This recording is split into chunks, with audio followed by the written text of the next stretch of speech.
Just लुकमध्ये आपलं सहर्ष स्वागत आहे. मी सुफी सय्यद. आपण पाहत आहात जस्ट लुक न्यूज.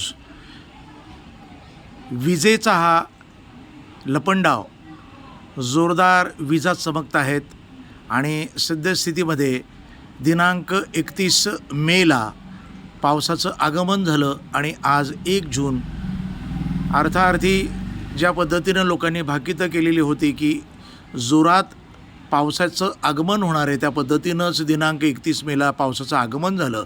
आणि सद्यस्थितीला हे आपण पाहतोय दृश्य की यामध्ये विजा चमकत आहेत आणि अतिशय जबरदस्त याचा कडकडाट या ठिकाणी होतोय. ही शांतते म्हणजे ज्याला म्हणणार की आता ही जी पावसाचं आगमन होणार आहे त्याच्या पूर्वीची ही नीरव शांतता आहे आणि अचानकच पावसाला सुरुवात होणार आहे. ही वेळ आहे रात्रीची 10:30ची आणि प्रचंड प्रमाणामध्ये या विजा चमकताना मी या ठिकाणी तुम्हाला दृश्य स्वरूपामध्ये दिसत आहेत. थोड्याच वेळात काही जोरदार सोसाट्याच्या वाऱ्यासह पाऊस पडण्याची शक्यता इथं दिसतीये. मी सुफी सय्यद, प्रसार माध्यम जस्ट लुक न्यूज.